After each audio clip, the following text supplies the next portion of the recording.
Hello friends, welcome back to my YouTube channel study genius 96। Friends, आज की इस video में हम लोग एक महत्वपूर्ण टॉपिक को कवर करेंगे जो आपके किसी भी कम्पिटिटिव एग्ज़ाम के लिए महत्वपूर्ण है। और आज को जो टॉपिक है ये है फ्रेंड्स उच्च न्यायालय, जिसे हम लोग इंग्लिश में हाई कोर्ट के नाम से जानते हैं। और फ्रेंड्स, यह एक ऐसा टॉपिक है जहाँ से एग्ज़ाम में प्रश्न पूछा जाता है, ठीक है। और आप यहाँ देख भी रहे होंगे कि ये जो प्रश्न है पूछा गया है रेलवे 2018 में और एनटीपीसी 2021 में, ठीक है। तो सारे प्रश्न आपके एग्ज़ाम की दृष्टि से महत्वपूर्ण हैं, तो इसे आप लोग अच्छे तरीके से देखकर याद कर लीजिएगा, ठीक है। तो चलिए आज शुरू करते हैं आज का पहला प्रश्न को। और फ्रेंड्स, मैं एक बात बता देना चाहता हूं कि हम लोग इस वीडियो में टोटल 70 प्लस प्रश्न करेंगे, ठीक है। 70 से भी ज़्यादा प्रश्न करेंगे, जो काफ़ी ज़्यादा महत्वपूर्ण रहने वाला है आपके किसी भी कम्पिटिटिव एग्ज़ाम के लिए, ठीक है। और इसमें वही प्रश्न को शामिल किया गया है जो 2019 और 2020 में पूछा गया है, ठीक है। तो चलिए शुरू करते हैं आज का पहला प्रश्न को, देखते हैं क्या है। तो आज का पहला प्रश्न है, भारत में कुल कितने उच्च न्यायालय हैं? आप लोग याद करते चलिएगा, ठीक है। तो इस प्रश्न का राइट आंसर होगा ऑप्शन सी, यानी कि 25। भारत में कुल 25 उच्च न्यायालय हैं।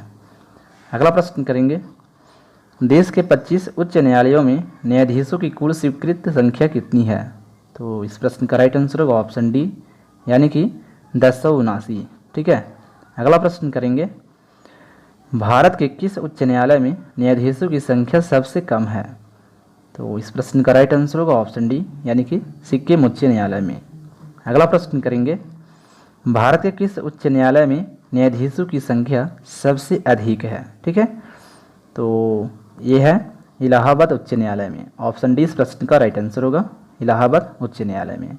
अगला प्रश्न करेंगे 5, सारे प्रश्न इंपॉर्टेंट है, ठीक है। नेक्स्ट प्रश्न है, भारत के 25 उच्च न्यायालयों में किसकी स्थापना सबसे बाद में हुई है?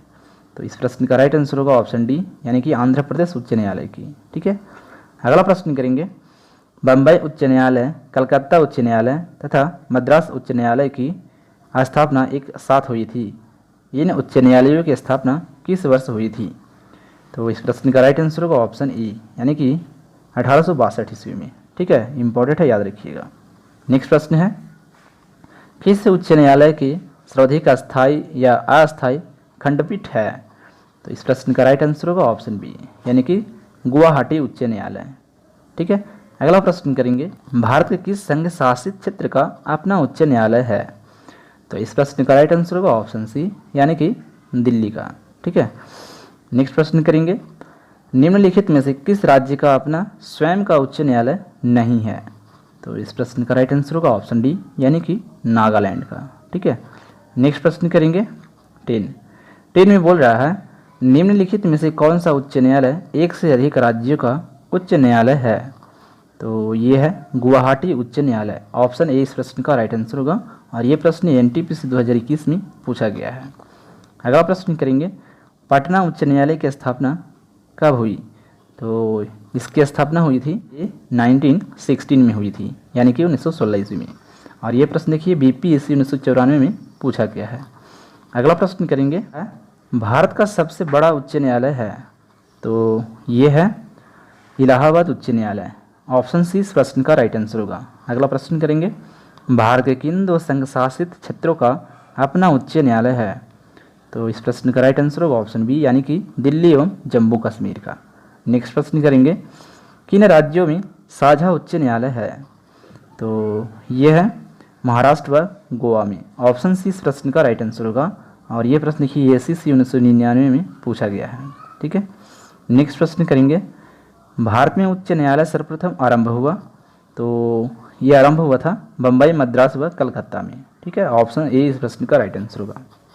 अगला प्रश्न है, किसके अंतर्गत कलकत्ता, मद्रास एवं बम्बई के उच्च न्यायालय स्थापित किए गए थे? तो ये स्थापित किए गए थे भारतीय उच्च न्यायालय अधिनियम 1861 के तहत, ठीक है। ऑप्शन 20 प्रश्न का राइट आंसर होगा, और ये प्रश्न रेलवे 2005 में पूछा गया है।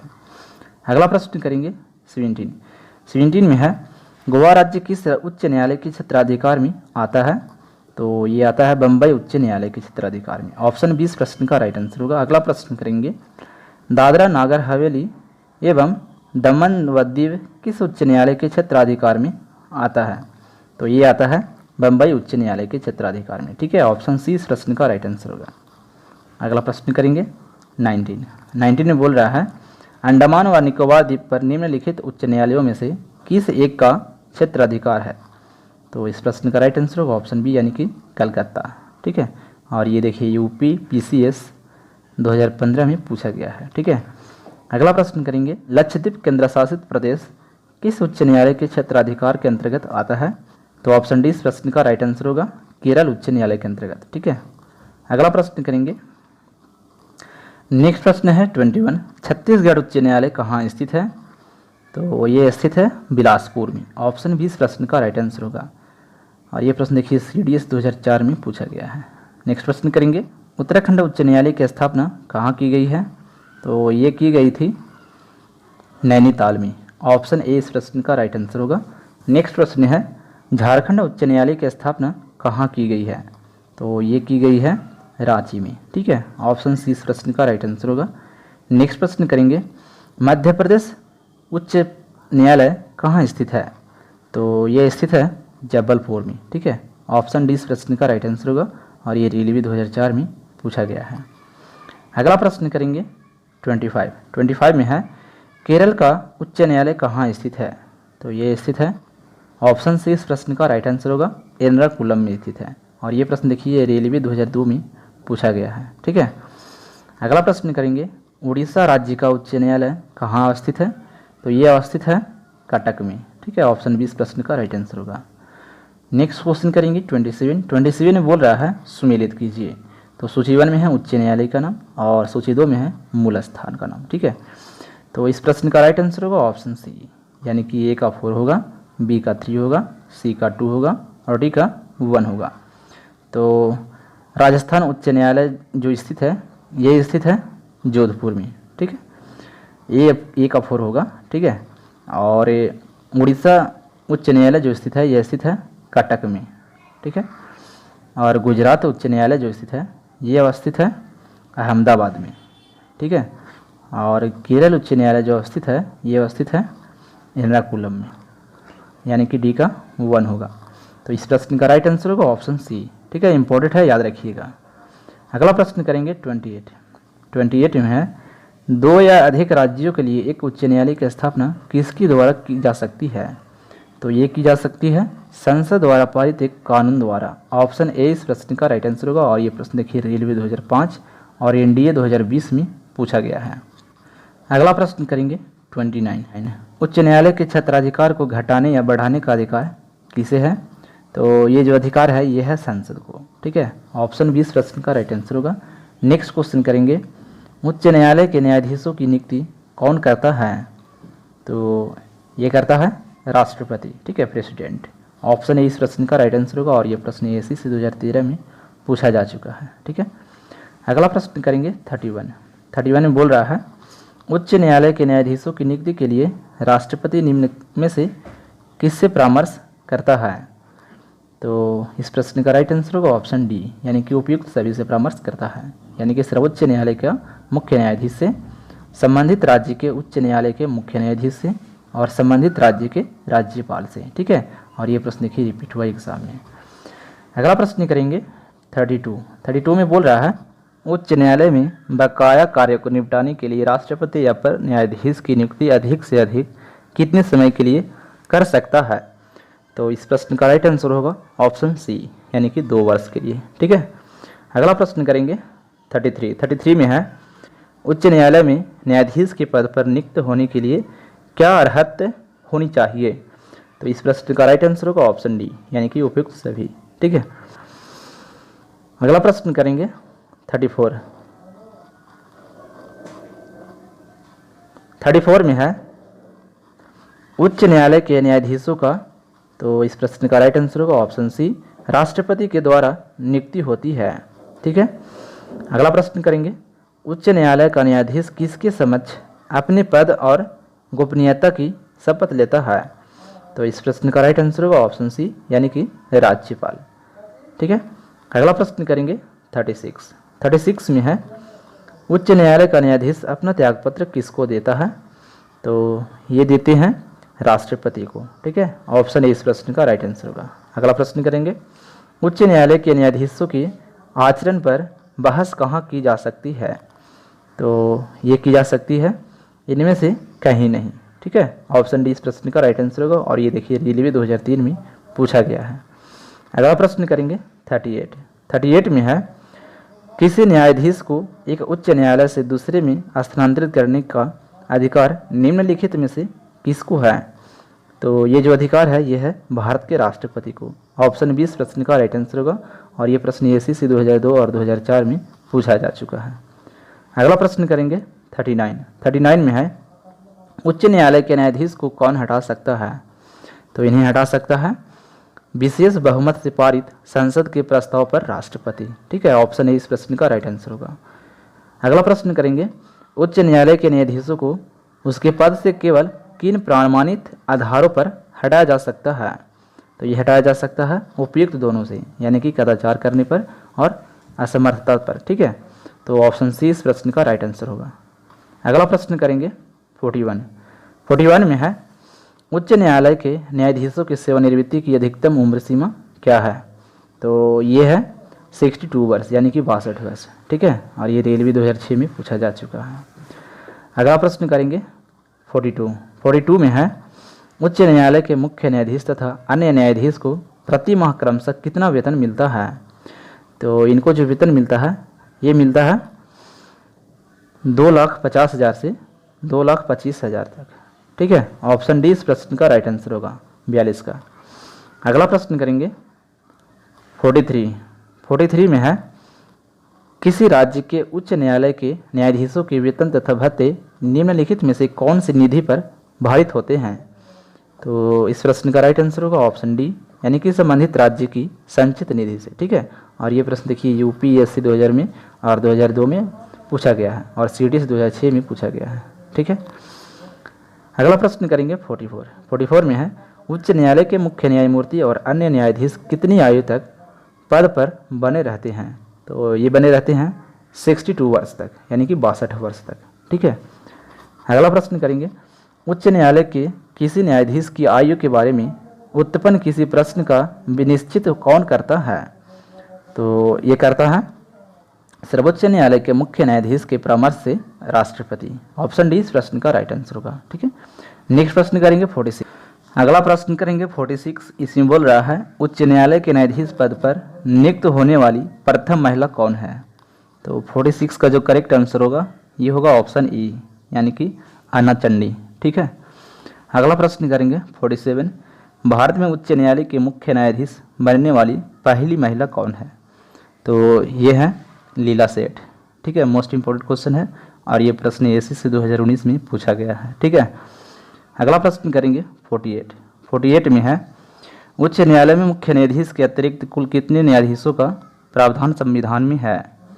तो ये है कोई सीमा नहीं है। ठीक है, ऑप्शन डी इस प्रश्न का राइट आंसर होगा, कोई सीमा नहीं है। नेक्स्ट प्रश्न करेंगे, मौलिक अधिकारों को लागू करने अथवा अतिक्रमण करने के मामलों में उच्च न्यायालय निम्नलिखित में से किस प्रकार का आदेश जारी कर सकता है? तो इस प्रश्न का राइट आंसर होगा ऑप्शन डी, यानी कि उपयुक्त सभी, यानी कि अधिकार परीक्षा, परमादेश व प्रतिषेध। और ऑप्शन सी में है बंदी प्रथितकरण व उत्प्रेषण लेख। ठीक है, तो ऑप्शन डी इस प्रश्न का राइट आंसर होगा। अगला प्रश्न करेंगे 50 में बोल रहा है, बंदी प्रत्यक्षीकरण याचिका के अतिरिक्त निम्नलिखित में से किस याचिका को उच्च न्यायालय जारी कर सकता है? तो इस प्रश्न का राइट आंसर होगा ऑप्शन डी, यानी कि उपयुक्त सभी, यानी कि उत्प्रेषण, परमादेश और अधिकार परीक्षा। ठीक है, तो ऑप्शन डी इस प्रश्न का राइट आंसर होगा। अगला प्रश्न करेंगे, उच्च न्यायालय अपने अधीनस्थ न्यायालय या अर्धन्यायिक निकायों के विरुद्ध उत्प्रेषण रिट तब जारी कर सकता है? तो इस प्रश्न का राइट आंसर होगा ऑप्शन डी, यानी कि उपयुक्त सभी में, यानी कि जब निर्णय या आदेश में कोई विधि संबंधित त्रुटि हो तब। ठीक है, और ऑप्शन बी में है जब निर्णय या आदेश को पारित करने में नैसर्गिक न्याय के सिद्धांत का उल्लंघन हुआ हो तब। ठीक है, और ऑप्शन सी में है जब निर्णय या आदेश को पारित करने की अधिकारिता के आधिक्य में कार्य किया गया हो। ठीक है, तो ऑप्शन डी इस प्रश्न का राइट आंसर होगा। नेक्स्ट प्रश्न करेंगे 52 में है, उच्च न्यायालय की परमादेश जारी करने की शक्ति के अंतर्गत आते हैं? तो इस प्रश्न का राइट आंसर होगा ऑप्शन डी, यानी कि उपयुक्त सभी के अंतर्गत, यानी कि संवैधानिक अधिकार के अंतर्गत आते हैं और सांविधिक अधिकार के अंतर्गत आते हैं और मौलिक अधिकार के अंतर्गत आते हैं। ठीक है, तो ऑप्शन डी इस प्रश्न का राइट आंसर होगा। अगला प्रश्न है, उच्च न्यायालय को किसका अधीक्षण करने का अधिकार है? तो इस प्रश्न का राइट आंसर होगा ऑप्शन बी, यानी कि अधीनस्थ न्यायालय का। ठीक है, अगला प्रश्न करेंगे, भारत में उच्च न्यायालयों के संबंध में निम्नलिखित कथनों पर विचार कीजिए।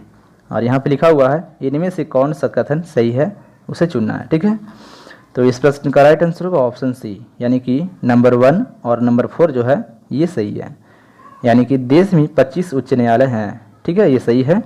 और उच्च न्यायालय के न्यायाधीश 62 वर्ष की उम्र तक पद धारित करते हैं, ये भी सही है। ठीक है, तो ऑप्शन सी इस प्रश्न का राइट आंसर होगा, यानी कि नंबर 1 और नंबर 4 सही है। अगला प्रश्न करेंगे 55 में है, निम्न उच्च न्यायालयों में से कौन सा एक अधिक राज्य या केंद्र शासित प्रदेश के लिए है?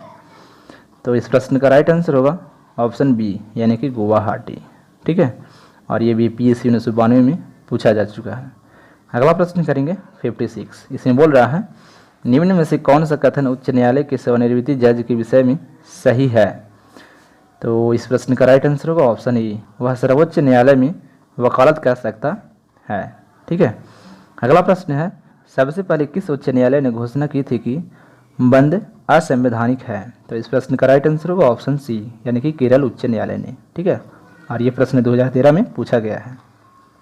अगला प्रश्न करेंगे 58 में है, निम्नलिखित में कौन सही सुमेलित नहीं है?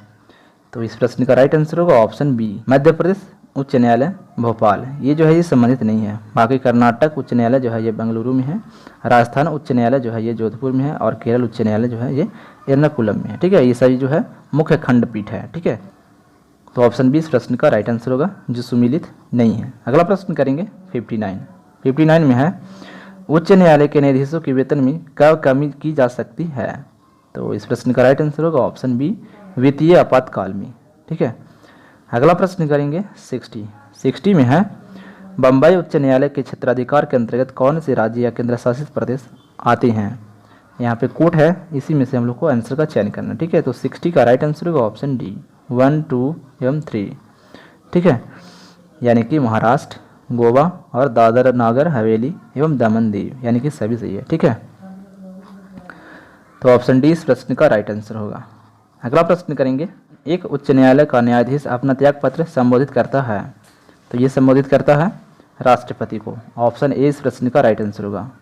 अगला प्रश्न है, भारत में चलित न्यायालय इनका मानस पुंज है? तो इस प्रश्न का राइट आंसर होगा ऑप्शन सी, यानी कि डॉक्टर APJ अब्दुल कलाम का। ठीक है, और ये प्रश्न 2008 में पूछा गया है। अगला प्रश्न है, विधि आयोग के किस अध्यक्ष ने अपनी रिपोर्ट में समर्थ किया है कि प्रत्येक उच्च न्यायालय के 1/3 न्यायाधीश दूसरे राज्य से होने चाहिए?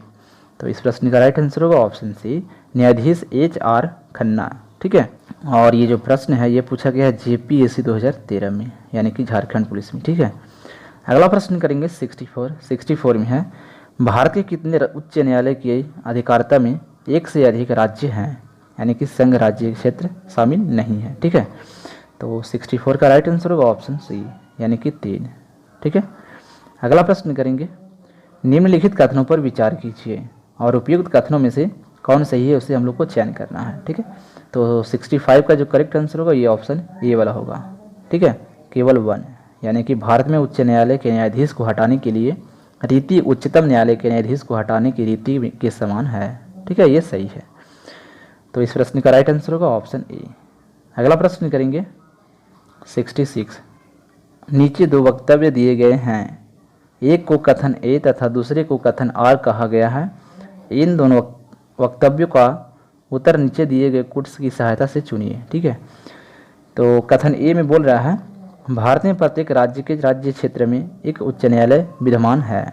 और कारण आर है, भारत के संविधान में यह प्रावधान है कि प्रत्येक राज्य में एक उच्च न्यायालय हो। ठीक है, तो यहाँ पे कुट है, इसी में से आंसर का चयन करना है। तो इस प्रश्न का राइट आंसर होगा ऑप्शन डी। ये गलत है परंतु आर सही है। ठीक है, कथन जो है गलत है लेकिन कारण जो है ये सही है। तो इस प्रश्न का राइट आंसर होगा ऑप्शन डी। ठीक है, अगला प्रश्न करेंगे 67 में बोल रहा है कि निम्नलिखित कथनों पर विचार कीजिए और उपरोक्त कथनों में से कौन सही है उसे चुनिए। तो इस प्रश्न का राइट आंसर होगा ऑप्शन डी, नहीं 1 तथा नहीं 2। ठीक है, ये दोनों गलत है। ठीक है, ये दोनों गलत है। तो इस प्रश्न का राइट आंसर होगा ऑप्शन डी। और ये प्रश्न देखिए यूपीएससी 2006 में पूछा गया है। तो नंबर 1 में बोल रहा है कोई व्यक्ति जिसने किसी उच्च न्यायालय के अस्थायी न्यायाधीश के रूप में पद धारण किया है, उच्चतम न्यायालय के सिवाय भारत में किसी न्यायालय या किसी प्राधिकार के समक्ष अभिवाचन या कार्य नहीं कर सकता है। ये जो है गलत है। ठीक है, और नंबर 2 में है कोई व्यक्ति भारत के किसी उच्च न्यायालय के न्यायाधीश के रूप में नियुक्ति के लिए अर्हित नहीं है यदि उसने भारत के राज्य क्षेत्र में कम से कम 5 वर्ष तक न्यायिक पद धारण नहीं किया है। ये भी गलत है। ठीक है, तो इस प्रश्न का राइट आंसर होगा ऑप्शन डी। ठीक है, अगला प्रश्न करेंगे 68 में है संविधान के अनुच्छेद 226 के अंतर्गत उच्च न्यायालय द्वारा दिया गया निर्देश परिवर्तित किया जा सकता है। तो इस प्रश्न का राइट आंसर होगा ऑप्शन डी, यानी कि उपयुक्त किसी के द्वारा नहीं। ठीक है, यानी कि राज्य के विधि मंत्री के द्वारा परिवर्तित नहीं किया जा सकता है, राज्य सरकार के द्वारा भी परिवर्तित नहीं किया जा सकता है, और राज्य के राज्यपाल के द्वारा भी परिवर्तित नहीं किया जा सकता है। ठीक है, तो ऑप्शन डी इस प्रश्न का राइट आंसर होगा। और ये जो प्रश्न है यूपी पीसीएस 2006 में पूछा गया है। अगला प्रश्न करेंगे उच्च न्यायालय का न्यायाधीश बनने के लिए कम से कम कितने वर्ष की उच्च न्यायालय के अधिवक्ता के रूप में वकालत का अनुभव होना चाहिए। तो इस प्रश्न का राइट आंसर होगा ऑप्शन बी, यानी कि कम से कम 10 वर्ष तक होना चाहिए। ठीक है, और ये प्रश्न एसएससी 2015 में पूछा गया है। अगला प्रश्न करेंगे 70 में बोल रहा है दिल्ली उच्च न्यायालय की पहली महिला न्यायाधीश कौन थी। तो ये मोस्ट इंपॉर्टेंट क्वेश्चन है। तो इस प्रश्न का राइट आंसर होगा ऑप्शन बी, अन्ना चंडी। ठीक है, और ये देखिए 2019 में पूछा गया है। अगला प्रश्न है आंध्र प्रदेश उच्च न्यायालय कब से अस्तित्व में आया। तो ये आया था 1 जनवरी 2019 को अस्तित्व में आया था। अगला प्रश्न करेंगे 72 में है आंध्र प्रदेश उच्च न्यायालय स्थित है। तो ये स्थित है, ये अमरावती में अवस्थित है। ठीक है, नेक्स्ट क्वेश्चन है भारत के कितने संघ शासित क्षेत्रों का अपना उच्च न्यायालय है। तो इस प्रश्न का राइट आंसर होगा ऑप्शन बी, यानी कि 2 संघ शासित क्षेत्रों का अपना उच्च न्यायालय है। ठीक है, अगला प्रश्न करेंगे निम्नलिखित में से क्या उच्च न्यायालय और उच्चतम न्यायालय दोनों की अधिकारिता के अधीन आता है। तो इस प्रश्न का राइट आंसर होगा ऑप्शन डी, मूल अधिकारों का संरक्षण। ठीक है, ये इसके अंतर्गत आता है। और ये प्रश्न देखिए एसएससी 2015 में पूछा गया है। नेक्स्ट क्वेश्चन करेंगे 75, और आज का ये लास्ट प्रश्न है। तो इसमें बोल रहा है भारत का 25वां उच्च न्यायालय है। तो ये है आंध्र प्रदेश उच्च न्यायालय। मोस्ट इंपॉर्टेंट क्वेश्चन है। ठीक है, याद रखिएगा, नया बना है ये। तो फ्रेंड्स हम लोग इस वीडियो में टोटल 75 क्वेश्चन कंप्लीट किए हैं, जो काफ़ी ज़्यादा महत्वपूर्ण है आपके किसी भी कम्पिटिटिव एग्जाम के लिए। ठीक है, तो ये वीडियो आपको कैसा लगा कमेंट करके ज़रूर बताइएगा। और इस चैनल पर अगर पहली बार विजिट कर रहे हैं तो बेल आइकन प्रेस करके चैनल को जरूर सब्सक्राइब कर लीजिएगा, ताकि इस तरह की वीडियोज़ का अपडेट आसानी से आपको मिल सके। ठीक है, तो मिलते हैं फिर अगले इंपॉर्टेंट वीडियो के साथ। तब तक के लिए जय हिंद।